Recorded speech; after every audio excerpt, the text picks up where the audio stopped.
If accepted by Hamas, this proposal calls for the release of all remaining hostages immediately, but in no case more than 72 hours. So the hostages are coming back, and it means the immediate end to the war itself, not just Gaza. It's the war itself.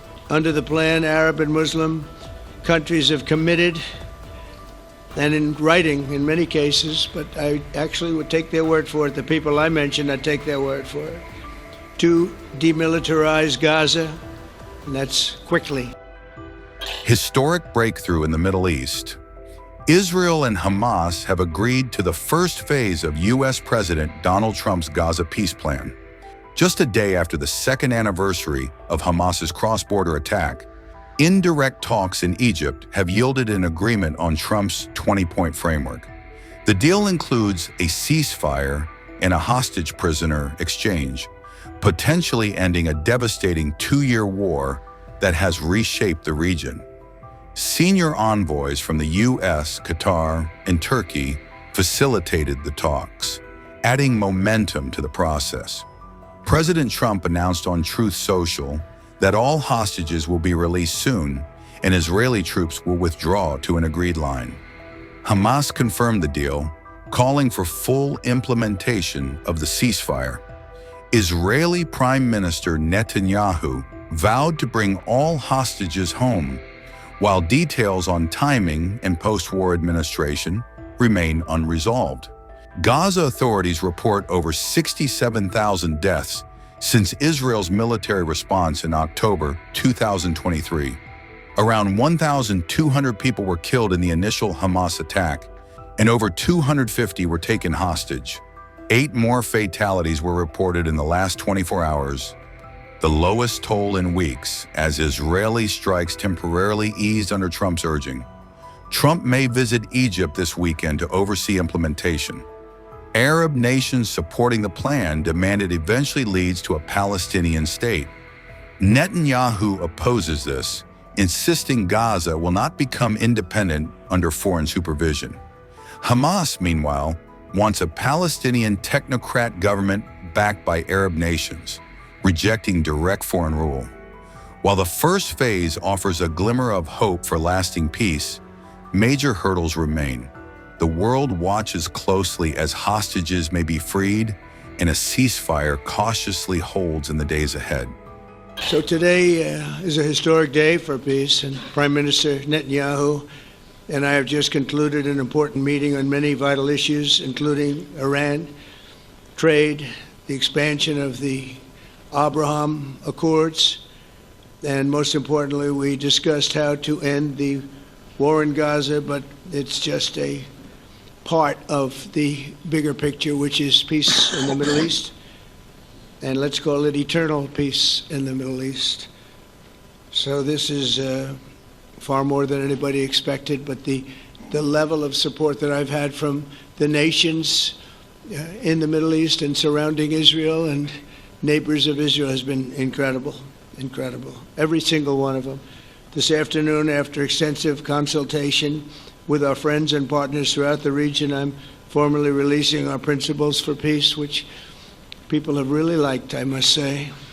And these are done not just routinely done, these are done with total consideration and working with the nations that we're talking about. All of these nations have made contributions to those suggestions. I want to thank the leaders of many Arab and Muslim nations for their tremendous support in developing the proposal, along with many of our allies in Europe. Europe has been very much involved, and as I was called by many of the European leaders, most of them saying, is this true? Are you really doing peace in the Middle East? This is the most incredible thing we've heard. Some think it's the biggest thing they've ever heard.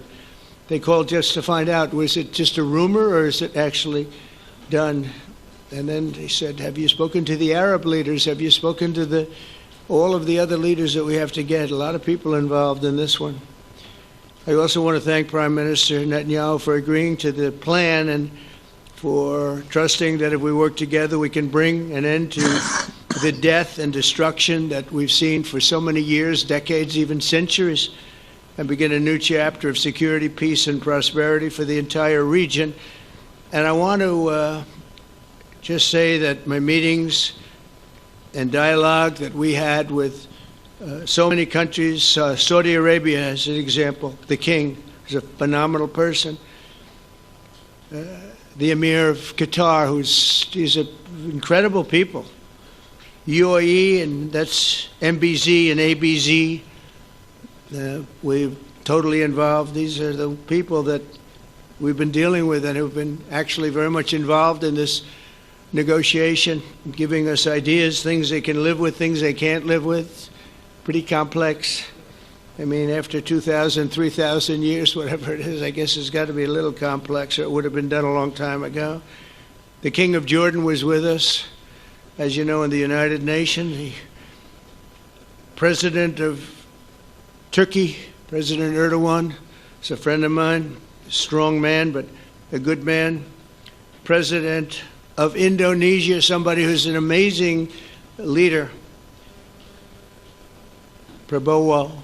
He is an amazing leader and respected by everybody. He was in the room with us. We were together with most of these people that I'm mentioning. Others were by phone or the next day. The Prime Minister and the Field Marshal of Pakistan, they were with us right from the beginning. Incredible. In fact, they just put out a statement that they fully believe in this pact. It just came out just as I was walking around. They said, "Sir, you have a big notice from the Prime Minister of Pakistan and from the Field Marshal that they back this 100%. President El-Sisi of Egypt, who's terrific. And these are people I've gotten to know over the years. I mean, I would say it started around 2015 and then went into 2016 when the presidency officially began. But I've known him actually for a long time, and there are many cases really great men. I can't say in all cases, but I will tell you in many cases they're great men and some great women too. They tend to be mostly men, however, I will say that. But if accepted by Hamas, this proposal calls for the release of all remaining hostages immediately, but in no case more than 72 hours. So the hostages are coming back, and I hate even saying this from the standpoint, doesn't sound right, but it is so important to the parents. The bodies of the young men, I believe in almost all cases, the young men are coming back immediately. I met with parents. The parents felt as strongly about getting the body of their dead boy back as they did as though the boy were alive and well. It's so important to them. And it means the immediate end to the war itself, not just Gaza. It's the war itself. Under the plan, Arab and Muslim countries have committed, and in writing in many cases, but I actually would take their word for it. The people I mentioned, I'd take their word for it, to demilitarize Gaza, and that's quickly. Decommission the military capabilities of Hamas and all other terror organizations,